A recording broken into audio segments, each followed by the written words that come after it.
Oke teman-teman, saya mau klarifikasi buat teman-teman yang komen karena saya nggak bisa menjelaskannya di kolom komentar.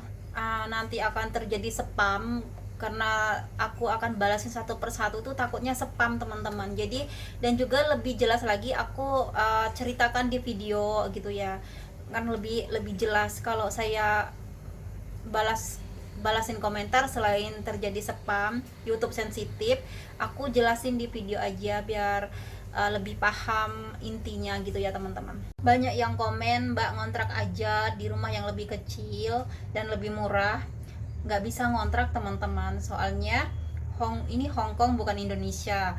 Ngontrak di luar itu orang tua yang sudah 80 tahun ke atas apa 70 tahun ke atas, yang jelas yang sudah lanjut usia nggak bisa ngontrak rumah dikarenakan udah peraturan dari Hong Kong.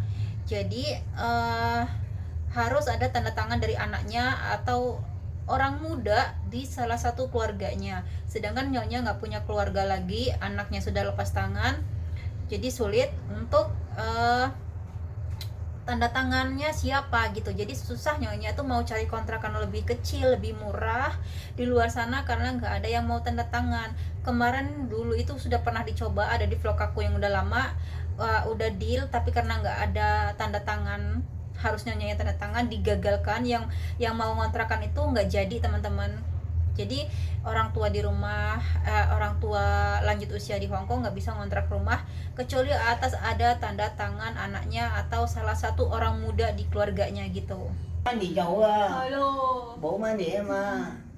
kalau 啲vấn đề一味係我支出嚟，冇人栽培俾我邊度有咁多錢嘅？我又唔識揾錢，咩股票正話，聽話咁就揾到錢唔同啊嘛。係咯，需要咁交關嘅，琴日唔係交唔係蝕晒，好難講啊嘛，嗰啲股票。你想買唔切啊，唔知道你唔想買咩？係咯，你排隊排唔到啊嘛。好難講啊。我依家都唔知點諗。而家運到位先好啦，下次算咯，係嘛？依家冇辦法啊！你逼住你去嗯，嚇，唔去又話你唔去，嚇又話咩？即係你如果你喺出邊你自己搞唔掂你嘅事，冇人幫。buat teman-teman yang komen seperti kayak ada salah paham gitu ya. Jadi yang komen gini, Mbak biarkan aja nyonya mengambil keputusan, jangan dipaksa dia masuk panti jompo. Jadi saya itu tidak memaksakan nyonyaku menyuruh masuk panti jompo ya teman-teman. Siapa sih yang mau nyonyaku masuk panti jompo? Aku kan cari duit teman-teman. Kalau masuk panti jompo jadi ATM berjalanku sudah habis dong kayak gitu. Kalau bisa saya tuh bisa nambah kontrak lagi di sini karena aku udah cocok bersama nyonyaku cocok sama aku. Kalau dibilang aku memaksakan nyonyaku untuk tinggal di panti jompo itu ya salah besar teman-teman. Makanya kalau nonton tuh jangan baru ditonton sebentar sudah komen, jadi belum tahu intinya. Di video itu kan aku potong-potong teman-teman. Kalau saya masukkan semua isi video itu kan terlalu panjang durasinya, jadi aku potong-potong. Nah jadi nyonyaku masuk panti jompo itu tadinya kan dia emosi, nyonyaku tuh emosi, terus teringat mau tinggal di panti jompo, marah-marah, uring-uringan.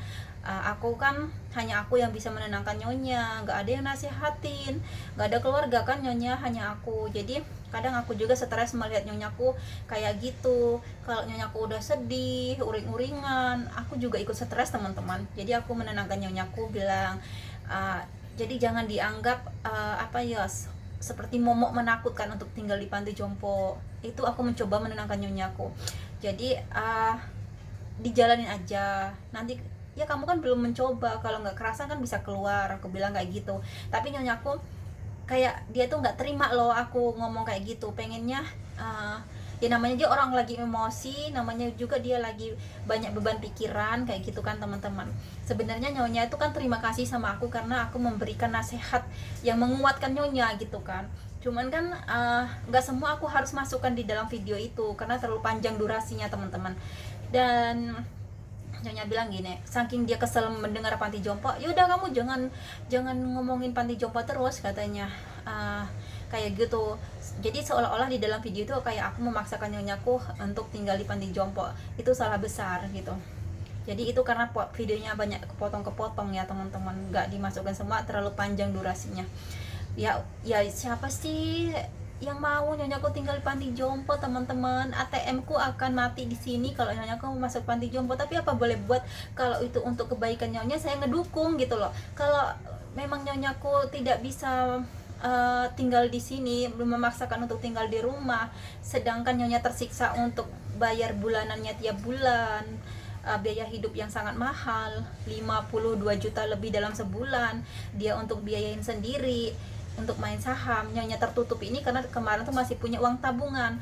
Kalau untuk mengandalkan sahamnya itu cuma untuk tambahan menutupi, sedangkan sekarang uang tabungannya Nyonyaku udah habis buat biaya hidup belakangan ini, karena main saham itu hanya penambahan doang. Karena main saham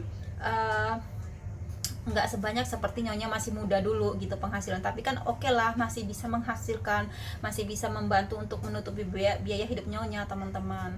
Nah kalau Nyonyaku nggak masuk panti jompo nggak gampang. Masuk panti jompo itu daftarnya bertahun-tahun, ada yang 2 tahun, ada yang 3 tahun, ada yang 5 tahun.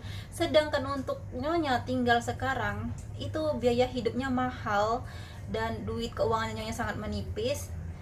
Apa yang akan terjadi teman-teman kalau Nyonya nggak masuk panti jompo dan digagalkan lagi? Nah siapa yang akan menjadi tanggung jawab? Sedangkan anaknya aja, ibunya pendarahan aja nggak ada respon gitu loh.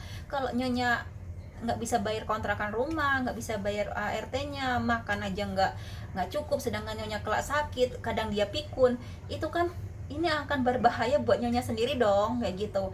Jadi kalau Nyonya aku mengarahkan nggak mengarahkan yang terbaik, tidak bisa memberikan keputusan yang terbaik buat Nyonya, karena Nyonya kan nggak bisa mikir yang terbaik karena dia kan stres teman-teman. Jadi aku yang harus mengarahkan Nyonya mengambil keputusan yang bagus untuk Nyonya. Nyonya nggak bisa mikir teman-teman, dia tuh stres terlalu memikirkan yang bukan-bukan kayak gitu. Jadi yang waras harus mengarahkan yang terbaik gitu ya teman-teman. Nah Nyonya kan nggak terima ngomong kayak gitu. Sebenarnya Nyonya kok terima kasih karena aku selalu menguatkan Nyonya ya. Jadi kalau teman-teman komen kayak gitu itu nggak benar. Saudaranya ya, saudara dari adik angkatnya pernah ditelepon kalau bisa membantu Nyonya agar tidak tinggal di panti jompo. Angkat tangan, adik angkatnya nggak bisa teman-teman. Adik angkatnya itu juga udah tua, duduk di kursi roda, jadi nggak bisa membantu banyak ya. Jadi kalau ada apa-apa orang tua kan akan tanggung jawabnya ke adik angkatnya dong. Jadi adik angkatnya itu cuman bisa membantu mengasih uang buat makan Nyonya gitu ya. Itu pun nggak banyak, karena kalau kita di Indonesia banyak tapi uang di Hong Kong tuh dikit. Nah adik angkatnya mendukung Nyonya untuk tinggal di panti jompo, salah satunya langkah yang terbaik buat Nyonya di masa tuanya. Dan adik kandung Nyonya yang satu-satunya masih hidup pernah datang ke sini juga bilang salah satunya harus tinggal di panti jompo. Anaknya apalagi ngedukung Nyonya harus tinggal di panti jompo. Keponakannya apalagi. Jadi semua keluarganya itu mendukung Nyonya untuk tinggal di panti jompo. Cuman Nyonya itu uring-uringan belum siap tinggal di panti jompo. Nyonya belum siap tinggal di panti jompo, tapi keuangannya itu nggak cukup. Nyonya memaksakan anaknya untuk menahan, untuk tetap membantu Nyonya untuk di rumah, tapi anaknya nggak bisa, anaknya nggak mampu.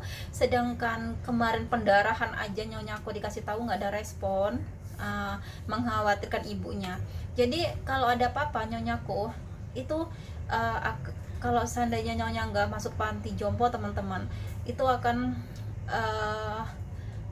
kasihan buat Nyonya, karena Nyonya tidak bisa mengambil keputusan yang baik. Dia stres gitu, stres teman-teman, banyak pikiran gitu. Nyonya nggak bisa mikir jernih apa keputusan yang akan diambil untuk kenyamanan di masa tuanya, kayak gitu teman-teman gitu. Jadi memang Nyonya itu keadaan seperti itu memang kayak dipaksa harus tinggal di panti jompo, salah satunya untuk kebaikan Nyonya. Cuman Nyonya aku belum siap, tidak siap tinggal di panti jompo, dia stres berat. karena ya nyonya nggak siap aja, tapi kan keadaannya ini memaksakan, semua orang tidak mendukung keluarganya nyonya tinggal di rumah. Nyonya semua keluarganya ngedukung nyonya untuk tinggal di panti jompo, sedangkan keuangan nyonya tidak ada. Kan gimana teman-teman? Nah ini Hong Kong bukan Indonesia, kapan aja bisa masuk panti jompo itu nggak bisa. Soalnya untuk swasta panti jompo itu sangat mahal nyonya, sama aja kayak ngontrak hidup di luar kayak gitu ya. Tinggal di panti jompo swasta itu mahal, sedangkan uangnya nyonya sudah nggak ada.